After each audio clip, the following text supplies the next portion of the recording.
반사회적 법률의 효과죠. 효과인데 일단 무효입니다. 무효예요. 반사회적 법률행위는 효과가 무효죠. 따라서 이행하기 전이라면 이행할 필요가 없고요. 이행할 필요 없다라는 말은 이행하지 않더라도 책임질 필요가 없고요. 그런데도 불구하고 이행을 했다면 원칙적으로 이행한 것은 불법 원인급여이기 때문에 뭐 받지 못하죠? 반환받지 못합니다. 따라서 여기서 주의하실 것은 뭐냐면 불법 원인급여는 반환받지 못하기 때문에 소유권은 결과적으로 누구에게 귀속되냐면 상대방에게 귀속이 되게 된다는 점.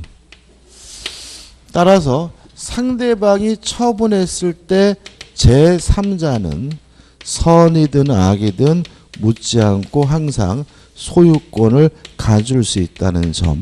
요거 좀 조심하셔야 됩니다. 가장 흔히 나오는 예가 이런 예라 그랬죠. 갑이 을이라는 여자분을 사랑하게 돼서 프로포즈 하는 거죠. 막 촛불도 하트 모양을 켜놓고 반지도 준비해서 무릎 꿇고 사랑에 내 첩이 되죠. 그러면 반응이 뭐가 나와야 돼? 이런 미친놈 이렇게 나와야 되는데 내 첩이 돼주면 강남에 있는 20억짜리 빌라 줄게. 그러면 미친놈 소리가 잘 안 나온다. 그죠? 물론 요 계약은 뭐죠? 반사회적 법은 무효니까 을은 갑에게 첩이 돼줄 필요도 없고 갑은 을에게 이전 등기해 줄 필요도 없는데 등기를 해줬다면 불법 원인급여이기 때문에 갑은 뭐 받지 못해요? 반환받지 못한다. 따라서 이 빌라는 누구 거죠? 을 거다. 소유권은 상대방에게 확정적으로 소유권이 귀속이 되고요. 따라서 갑은 을에게 부당이득이라는 이유로 반환 청구할 수도 없고요. 자신이 소유자라는 이유로 을에게 반환 청구할 수도 없습니다. 이미 누구 거죠? 을 거가 됐으니까요. 따라서 을이 자기 앞에 등기된 곳 기하로 병한테 팔아먹고 병한테 등기를 해줬다면 지고 지가 팔아먹은 거잖아요. 따라서 병은 선악 불문하고 뭘 갖게 되죠? 소유권을 갖게 된다는 거 주의하셔야 된다. 이런 얘기죠. 그 다음에 반사회적 법률행위는 무효인데 나쁜 짓이죠. 기본적으로. 따라서 무효인 법률행위로서 추인할 수 없다는 거 항상 조심하셔야 되고요. 그 다음에 무효행위 전환도 인정될 수 없다는 거 꼭 기억해 두셔야 됩니다. 그 다음에 이제 마지막으로 이행을 하는 것은 원칙적으로 불법 원인급여니까 반환받지 못해요.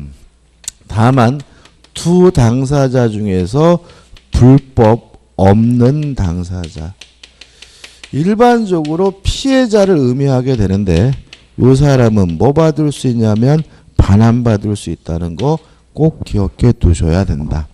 요거는 뭘 생각하시면 되냐면 인질범을 생각하시면 돼요. 네 딸 데리고 있다 5천만 원 붙여라. 5천만 원을 주기로 했더라도 반사회적 법률행위로서 무효니까 뭐 할 필요 없죠?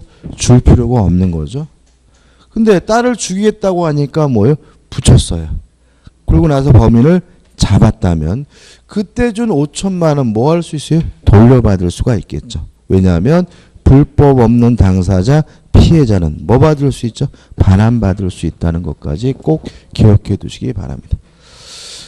끝입니다. 그 다음에 우측에 보시면 동기불법, 동기가 반사회적인 경우를 말하고요. 간단하게 결론만 기억하시면 되죠. 동기가 표시되거나 상대방에게 알려진 경우에 그때 비로소 뭐죠? 반사회적 법률 무효다. 이런 얘기고. 우측 하단에 보시면 대표 예제가 나와 있죠. 풀어볼까요? 반사회 질서 법률행위에 해당하여 무효로 되는 것을 모두 고른 것. 이것도 기출문제입니다. 기억, 성립 과정에서 강박이라는 불법적 방법이 사용된 데 불과한 법률행위는 강박을 이유로 취소할 수는 있을지언정 뭐는 아닙니까? 반사회적인 것은 아닙니다. 왜 이렇게 해석을 하냐면 만약에 강박 자체가 반사회적이다 이렇게 이해하면 강박에 의한 의사표시는 취소할 수 있다는 민법 규정은 아무 의미가 없게 되죠. 그래서 우리 판례는 강박이 있으면 강박을 이유로 뭐 할 수는 있어요? 취소할 수는 있지만 요 자체는 뭐 하잖아요? 반사회적인 것은 아니다라고 빼놓고 있고요. 니은번 강제 집행을 면할 목적으로 다른 말로 하면 뭐죠? 채무회피죠. 동의하시나요? 강제 집행을 면할 목적이라는 말은 돈 안 갚으려고 그러는 거잖아요. 이게 뭐죠? 채무회피고 채무회피는 인간 본성의 발현이니까 뭐 하지 않죠?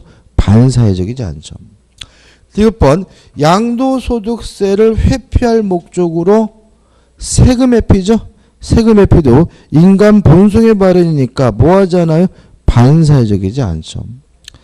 1번 이미 매도된 부동산을 알면서 매도인의 배임행위에 적극 가담하여 이루어진 저당권 설정이 일종의 뭐죠? 이중매매입니다. 이중매매는 원칙적으로 뭐죠? 유효하지만 적극 가담하게 되면 반사회적 범위에서 모르기 때문에 룰법만 뭐죠? 반사회적이고요. 답은 뭐죠? 2번이 되는 거죠. 넘겨보시면 이제 뭐가 나오죠? 이중매매가 나옵니다. 그죠? 이중매매도 이제 우리가 간단하게 해결할 수가 있죠. 갑이 소유하고 있는 A 토지를 을과 만나서 예를 들어서 3억에 매매 계약을 했고요. 을이 갑에게 3억 원 대금을 다 지급을 했는데 갑자기 땅값이 3억에서 5억으로 뭐죠? 폭등을 했다. 그래서 갑이 고민하다가 병과 만나가지고 또다시 5억에 뭐죠? 매매 계약을 했다면 똑같은 물건을 두 번 팔아먹은 것이니까 이걸 우리가 이중매매라고 하고요. 이중매매는 원칙적으로 뭐하죠? 유효하죠. 그 말은 첫 번째 매매계약 물론 유효하고요. 두 번째 매매계약도 뭐하다는 얘기죠? 유효하다는 얘기고요. 결과적으로 두 매매계 모두 유효하기 때문에 둘 중에 소유권을 갖게 되는 사람은 둘 중에 뭐죠? 먼저 등기한 사람이 되는 거죠. 따라서 병이 갑에게 5억 원을 지급했다는 이유로 갑이 병에게 이전 등기를 해줬다면 병이 뭘 갖게 되는 거죠? 소유권을 갖게 된다. 그래서 첫 번째 소유권은 누구에게 기속되냐면 선등기자. 둘 중에 먼저 등기한 사람에게 소유권이 넘어가고요. 이 사례에서는 누가 되는 거죠? 병이 되는 거죠. 그 다음에 두 번째 문제는 이거 우리 전에도 했죠. 갑과 을 간의 매매 계약은 여전히 뭐죠? 유효한 겁니다. 그죠?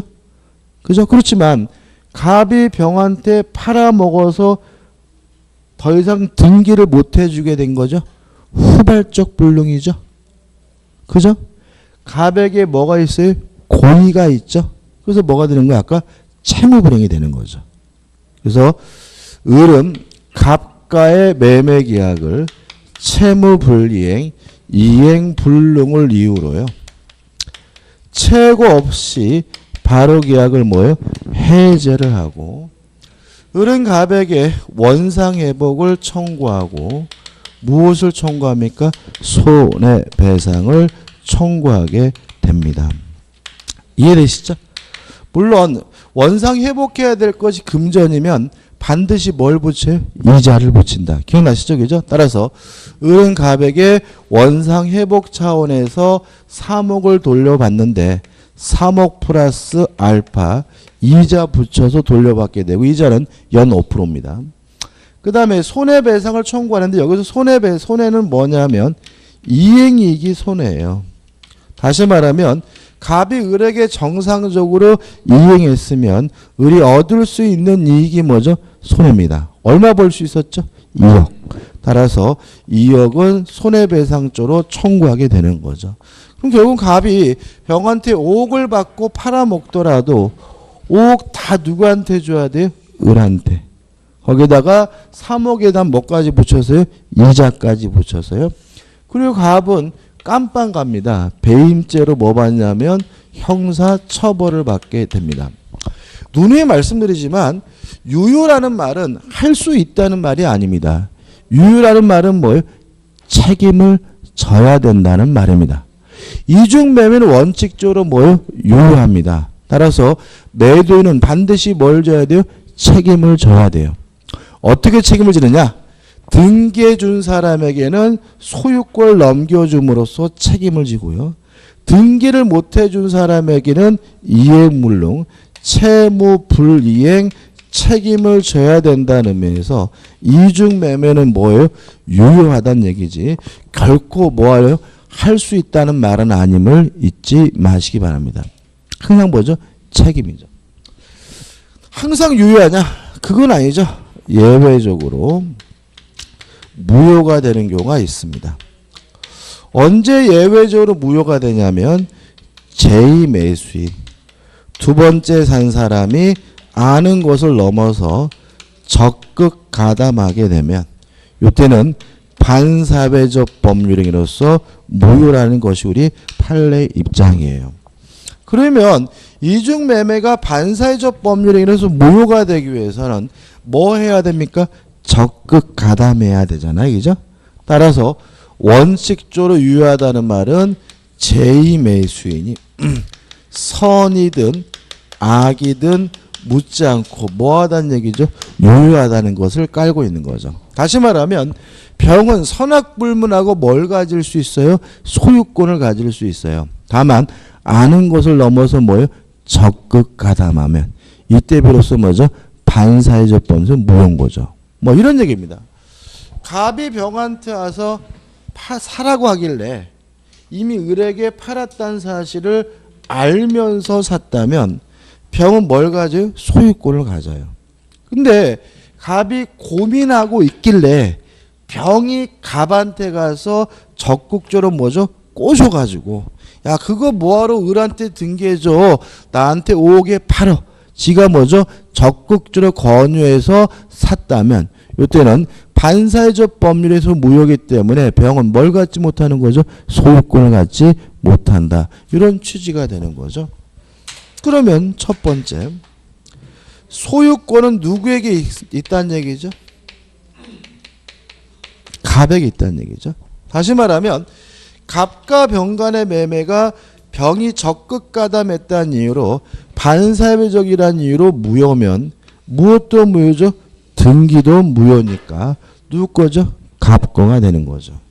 다만 갑은 자신이 소유권자라는 이유로 병의 등기에 대해서 말소해달라고 청구할 수는 없습니다. 왜냐하면 갑이 병에게 이전 등기해 준 것은 뭐가 되기 때문에 불법 원인급여가 되기 때문에 뭐 받지 못하는 거죠? 반환받지 못하게 되는 거죠. 이해되시죠? 그죠?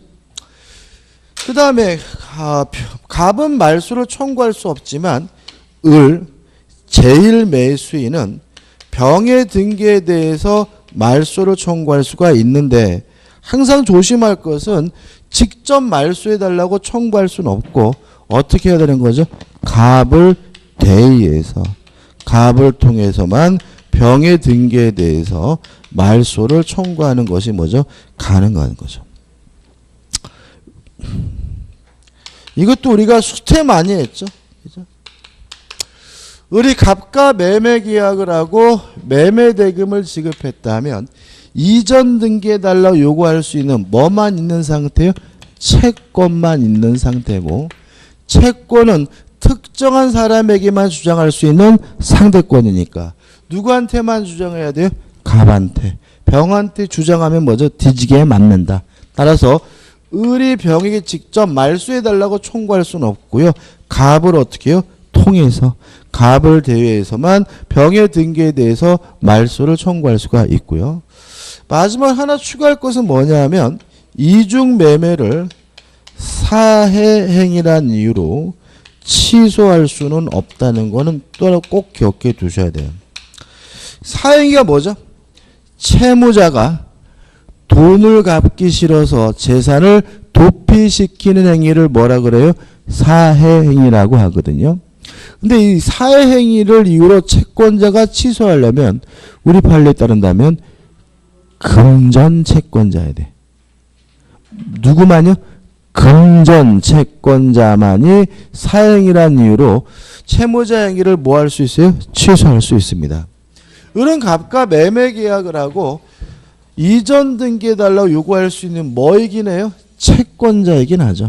그렇지만 을은 A라는 토지 특정물 채권자이지 뭐는 아닙니까? 금전 채권자는 아니기 때문에 이중매매를 사행이라는 이유로 뭐 할 수는 없어요? 취소할 수 없다는 것까지 기억해 두시면 됩니다. 끝입니다. 다 끝난 거죠. 교재 판례도 다 설명드린 거니까 한번 좀 보시되 여기서 추가할 것이 뭐냐면 53페이지 우측 상단의 3번 이중매매와 유사한 법률관계죠. 요거를 이제 압축을 하면 이렇게 돼요. 결국은 뭐냐면 선이든 악이든 묻지 않고 뭘 가질 수 있어요? 소유권을 가질 수가 있는데 단순히 아는 것을 넘어서 적극 가담하게 되면 이제는 반사회적 법률행위로서 무효이기 때문에 뭘 갖지 못한다는 거죠? 소유권을 갖지 못한다는 얘기잖아요. 핵심 얘기죠. 이게 세 가지입니다. 첫째는 지금 공부하고 있는 이중매매에서 뭐죠? 제2매수인이 그런 거고요. 두 가지는 두 번째 우리가 저번 주에 했어요. 명의 수탁자의 처분 행위에 대한 제3자가 그렇다. 그죠? 그렇다. 기억나시나요? 갑이 을과 명의신탁 약정을 하고 갑이 을에게 이전 등기를 해주면 갑을 우리가 뭐죠? 명의신탁자라고 하고 을을 뭐라 그래요? 명의수탁자라고 하는데 을이 자기 앞에 등기된 것을 기하로 병한테 팔아먹고 병한테 이전 등기를 해주면 병은 선악불문하고 뭘 갖습니까? 소유권을 갖습니다. 다만 아는 것을 넘어서 뭐하면요?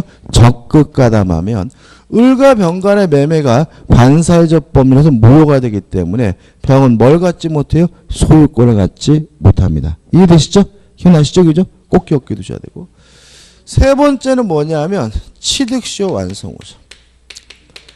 취득시효 완성 후 소유자가 처분했을 때 매수인도 마찬가지로 이해를 합니다. 이거는 이중매매하고 똑같습니다. 한번 생각해 보세요. 등기는 갑이 하고 있고요. 점유는 을이 하고 있는 상태에서 몇 년이 됐냐면 20년이 됐어요. 그럼 을은 소유권을 갖는 것이 아니라 이전 등기해달라고 요구할 수 있는 등기 청구권을 갖게 되고 이 등기 청구권은 채권의 청구권이기 때문에 취득시효가 완성될 당시 소유자에게만 뭘 청구할 수 있죠? 등기를 청구할 수 있는 거죠. 따라서 21년 됐을 때 갑이 병한테 팔아먹고 병한테 이전 등기를 해주면 을은 병에게 더 이상 이전 등기해달라고 뭐 하지 못해요? 청구하지 못합니다. 근데 이게 이중매매랑 똑같거든요. 왜냐하면 20년이 됐을 때 갑은 을에게 이전 등기해줘야 될 뭐가 있는 거예요? 채무가 있는 거죠. 근데 등기해주기 싫어서 병한테 어떻게 해요? 팔아먹은 것은 이거랑 똑같잖아요. 갑이 뭘 해야 돼요? 을에게 등기를 해줘야 되는데 등기해주기 싫어서 병한테 어떻게 해요? 팔아먹었다. 똑같은 거 아닌가요? 그죠? 원인이 매매가 아니라 뭐로 바뀌었을 뿐이에요? 취득시효로 바뀌었을 뿐이에요. 그죠? 따라서 병은 어떻게 해요? 선악불문하고 뭘 갖습니까? 소유권을 갖습니다. 다만 병이 아는 것을 넘어서 뭐하면요? 적극 가담하면 요 갑과 병 간의 매매도 반사회적 법률에서 무효가 되기 때문에 뭘 갖지 못해요? 소유권을 갖지 못한다. 요 세 가지 같이 꼭 기억해 두셔야 됩니다. 끝입니다. 자, 이제 넘겨보시면 이제 뭐가 나오냐면 대표이자가 나오죠. 갑과 을 사이에 갑 소유 토지를 을에게 이전하는 매매 계약이 체결된 후 갑은 이러한 사정을 잘 아는 병이에요. 그러면 병이 잘 아는 병이라는 말은 악이란 얘기예요? 적극 가담했다는 얘기예요? 악이란 얘기죠. 그죠? 다시 말하면 그냥 아는 병이에요. 그냥 잘 아는 병이에요. 적극 가담한 거 아닙니다. 그죠? 악의 병입니다. 다시 매도하고 이전 등기까지 마친 경우 다음 중 가장 옳은 것은? 그러면 이제 뭐죠? 원칙이죠. 병은 확정적으로 뭘 가져요? 소유권을 갖고 을은 갑에게 채무 불이행 책임을 묻게 된다. 이게 뭐죠? 결론인 거죠. 따라서 1번. 부동산 물권 변동은 매매 합의뿐만 아니라 이전 등기까지 필요하므로 병만이 소유권을 취득한다. 이게 뭐죠? 답이 되는 거죠. 나머지 문들. 2번. 갑과 을의 매매 계약의 체결로 건물 소유권 이미 을에게 이전함으로 X입니다. 을은 매매 계약을 하고 대금을 지급했기 때문에 이전 등기해달라 요구할 수 있는 뭐만요? 채권만 있을 뿐인 거죠. 3번. 병이 갑의 제2매매 행위에 적극 가담하였다고 하더라도 계약 자유 및 자유경쟁의 원칙상 문제는 발생하지 않는다. X죠. 적극 가담했다면 이제는 갑과 병 간의 매매 계약은 반사회적 법률 무효죠. 4번. 병이 갑과 을 사이의 매매 사실에 대하여 악인 이상 갑과 매매 계약의 합의는 반사회적 행위로서 당연 무효이다. X죠. 병은 선악 불문하고 뭘 취득합니까? 소유권을 취득하죠. 5번. 갑과 병의 매매 계약이 반사회적 행위로서 무효이더라도 병으로부터 다시 부동산을 선의로 과실 없이 양수한 정은 소유권 취득은 유효하다. X입니다. 우리는 절대적 무효가 원칙이고 등기에 대해서 뭘 인정하지 않죠? 공신의 원칙 인정하지 않습니다. 따라서 병이 소유권이 없다면 형은 선악불문하고 뭘 갖지 못합니까? 소유권을 갖지 못하기 때문에 옳은 것은 1번 하나가 되는 거죠. 그 다음에 이제 불공정한 법률행위죠. 이것도 시험 문제 아주 잘 냅니다. 아주. 그러니까 보통 여기서 이제 두 문제를 내요. 두 문제를. 그래서 반사회적 법률행위와 이중매매까지 걸쳐서 한 문제. 그 다음에 불공정한 법률행위 한 문제에서 두 문제를 내게 됩니다. 백사절 제가 한번 읽어볼게요. 당사자의 공박, 경설 또는 무경험을 인하여 현저하게 공정을 잃은 법률행위는 무효로 한다. 이렇게 나와 있고 여기에 뭐죠? 불공정한 법률행위인데 의회는 무슨 내용이냐면 불공정한 법률행위는 특별한 것이 아니라 반사회적 법률 한 가지 예다. 다시 말하면 많은 반사회적 법률행위가 있는데 그 중에 특수한 형태가 뭐죠? 불공정한 법률행위다. 이런 말이 나오게 되고요. 우측의 요건입니다. 법조를 다시 한번 써보면 우리 백사조는 주관적 요건을 요구하고 있는데 궁박점 경설 또는 무경험 이렇게 규정하고 있고요. 또 두 번째로서 객관적 요건을 요구하고 있는데요. 현저하게 공정을 잃었다. 결국 무슨 말이냐면 주는 것과 받는 것 간에 현저한 불균형이 존재해야 된다. 이런 의미가 되고요. 이러한 요건을 갖추게 되면 이게 뭐가 되냐면 불공정한 법률행위로서 무효다라고 민법 104조가 뭐죠? 규정을 두고 있는 거죠. 여기다 이제 판례 가지고 뭘 붙이면 되냐면 살을 붙이면 됩니다. 첫째, 궁박이란 말이 뭐냐 하면 급박한 공공을 말하고요. 좀 쉬운 말로 하면 뭐라 그러죠? 어려운 사정을 말합니다. 따라서 경제적이든 정신적이든 심리적이든 어떤 이유든지 간에 어렵기만 하면 다 뭐가 돼요? 궁박이 되고요. 또 우리 판례는 여기에 또는이 하나 더 있는 것으로 봅니다. 그럼 어떻게 되는 거죠? 궁박 또는 경설 또는 무경험. 무슨 말이죠? 셋 중에 하나만 있으면 된다는 입장이고요. 경설은 경설이고 무경험은 경험의 부족을 말하는데 우리 판례는 무경험이란 특정 거래에서 경험 부족을 말하는 것이 아니라 일반적 거래에서 요구되는 경험의 부족을 말합니다. 주의하셔야 되고, 그 다음에 이러한 불공정한 법률행위가 만약에 대리인을 통해서 이루어졌다면 궁박한지 아닌지는 본인을 표준으로 결정하고요. 경솔 또는 무경험인지 여부는 행위를 한 대리인을 기준으로 결정한다는 거 꼭 기억해 두셔야 되고요. 그 다음 우리 판례는 주관적 요건과 객관적 요건 사이에 요건을 추가하고 있습니다. 이용, 의사, 폭리행위에 관한 악의를 요구하고 있습니다. 무슨 말이냐면 궁박 또는 경솔 또는 무경험을 뭐 해가지고요? 이용을 해가지고 폭리를 취해야 그것이 불공정한 법률행위다. 이렇게 이해하고요. 그 다음에 현저한 불균형이 존재해야 되는데 두 가지를 주의하시려는데, 첫째, 법률 행위시를 기준으로 합니다. 다시 말하면 현저한 불균형이 있는지 없는지는 뭐만요? 법률 행위시만을. 따라서 나중에 가격이 폭등하거나 폭락하는 경우는 뭐하지 않죠? 고려의 대상이 되지 않는다는 거 꼭 기억해 두셔야 되고요. 두 번째, 객관적 가치만을 가지고 따집니다. 무엇은 고려하지 않냐면 주관적 가치는 고려의 대상이 되지 않는다는 것도 꼭 기억해 두셔야 돼요. 예를 들어 가지고 뭐 선산이다 그러면 그 집안 주관적으로는 굉장히 중요하고 어마어마한 가치가 있다고 평가될 수 있겠죠. 그런 건 뭐 하지 않습니까? 고려하지 않습니다. 선산이든 뭐든 간에 오로지 뭐만 가지고요? 객관적 가치만을 가지고 현저하게 불균형한지 아닌지 여부를 판단하게 되고요. 마지막 요건으로서 현저한 불균형이 존재한다는 사실이 입증이 되더라도 주관적 요건은 뭐 되지 않냐면 추종되지 않습니다. 따라서 무효를 주장하는 사람 입장에서는 객관적 요건뿐만 아니라 주관적 요건, 모든 요건을 스스로 다 뭘 해야 돼요? 입증을 해야 된다는 거 꼭 기억해 두셔야 됩니다. 그 다음에 불공정한 법률행위죠.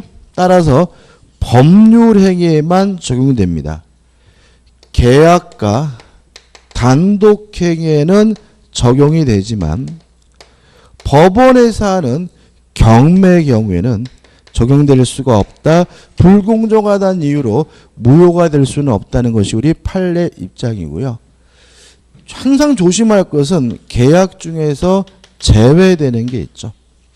증여와 같은 무상 기부 행위의 경우에는 백사조가 적용되지 않습니다. 다시 말하면 증여와 같은 무상 기부 행위에 대해서는 불공정하다는 이유로 뭐가 될 수는 없어요? 무효가 될 수는 없다는 게 우리 판례 입장입니다. 효과 무효입니다. 따라서 이행 전이면 이행할 필요가 없는데요. 이행을 했다면 폭리자 입장에서는 불법 원인급여이기 때문에 반환받을 수가 없지만 피해자 입장에서는 불법 없는 당사자이기 때문에 뭐 받을 수 있죠? 반환받을 수 있다는 거 잊지 마시기 바라고요. 또 불공정한 법률행위도 나쁜 짓 중에 하나이기 때문에 추인은 반사회적 범위와 마찬가지로 할 수는 없습니다. 다만 무효행위의 전환은 인정된다는 것이 우리 판례 입장이니까 꼭 기억해 두셨으면 좋겠어요. 다 한 겁니다. 이거 가지고 좀 사례를 하나 좀 정리하시고 이해하시면 돼요. 갑이 시골에서 농사만을 짓고 계시던 할머니 노인네였는데 이 할머니가 계시는 지역이 댐 건설로 수몰지구로 지정이 되는 바람에 평생 살던 고향에서 떠나게 됐어요. 갑은 명백히 뭐죠? 어려운 거죠. 궁박한 상태에 놓여 있었던 거죠. 궁박하죠. 근데 어느 을이 나타나가지고 할머니 그거 나라에서 보상받아봤자 몇 푼 못 받습니다라고 하길래 갑과 을이 만나서 예를 들어서 3억에 매매 계약을 했는데 실제로 국가로부터 보상을 받았다면 5억은 충분히 받을 수 있다면 현재 뭐가 있는 거죠? 불균형이 있는 거죠. 자, 그럼 이 3억을 한 매매 계약이 불공정하다는 이유로 뭐냐? 아직은 모른다. 왜냐하면 주관적으로 궁박하고 객관적 현저한 불균형이 있지만 뭐가 입증이 돼야 되는 거죠? 이용의사 폭행에 관한 악의까지 뭐가 돼요? 입증이 돼야 되는데 을이 계약금을 10%만 준 게 아니라 30%를 지급했고요. 또 계약금을 지급하고 잔금을 실을 때 딱 일주일 만에 다 끝났어요. 이렇게 계약금을 많이 주고 빨리 신속하게 한 이유는 갑이 정신 차리고 3억에는 못 판다라고 할까봐 그런 거잖아요. 따라서 을에게 뭐가 있는 거죠? 이용의사가 있다는 것까지 입증이 되는 거죠. 따라서 갑과 을 간의 이 3억을 한 매매 계약은 불공정한 법률행위로서 어떻게 해요? 무효입니다. 따라서 을은 갑에게 3억 원을 지급할 필요도 없고요. 갑도 을에게 이전 등기해 줄 필요도 없는데 3억을 지급하고 이전 등기를 해줬다면 갑은 요 등기를 말소해 달라고 뭐 할 수 있어요? 요구할 수가 있어요. 왜냐하면 피해자는 불법 없는 당사자이기 때문에 뭐 받을 수 있어요? 반환받을 수가 있고요. 을은 갑에게 지급한 3억 원을 뭐 받지 못합니까?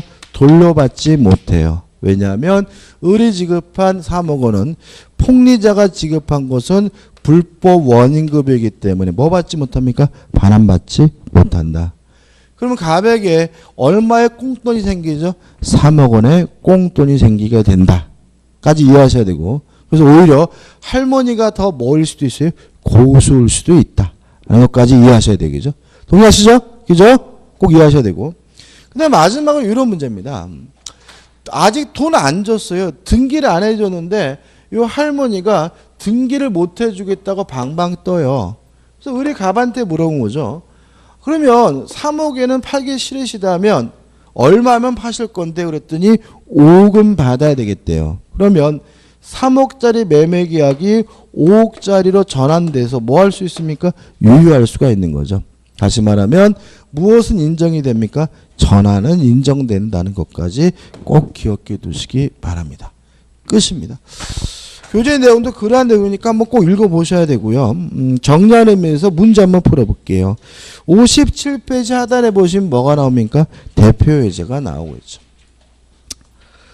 불공정한 법률에 관한 설명으로 옳지 않은 것은 1번 무효인 불공정한 법률행위가 추인에 의하여 유효로 될 수 없다. 맞습니다. 왜요? 추인할 수 없죠. 이것도 뭐죠? 반사회적 범위 한 가지 예니까. 2번 불공정한 법률행위가 되기 위해 궁박, 경설, 무경험 세 가지가 모두 요구되는 것은 아니다. 맞습니다. 궁박 또는 경설 또는 무경험 셋 중에 뭐만 있으면 돼요? 하나만 있으면 되고요. 3번 불공정한 법률행위가 당사자가 무효를 알았더라면 다른 가액으로 법률행위를 하였으라고 인정될 때에도 무효행위 전환이 인정될 수 없다. X입니다. 3억으로서는 무효지만 뭐로서는요? 5억으로서는 유효할 수 있는 거죠. 따라서 답은 뭐죠? 3번이 되는 거죠. 4번 궁박은 경제적 궁박에 한정되지 않으며 정신적 심리적 원인에 기한 궁박도 포함된다. 다시 말하면 어떤 이유든지 간에 어렵기만 하면 다 뭐죠? 궁박입니다. 5번 대리인에 의한 법률행위에서 경설 무경험은 대리인을 기준으로 판단하지만 궁박 여부는 본인을 기준으로 판단한다. 맞는 질문이 되는 거죠. 답은 뭐죠? 3번이고요. 좀 쉬었다가 이제 제4절에서 법률행위 해석으로 들어가도록 하겠습니다.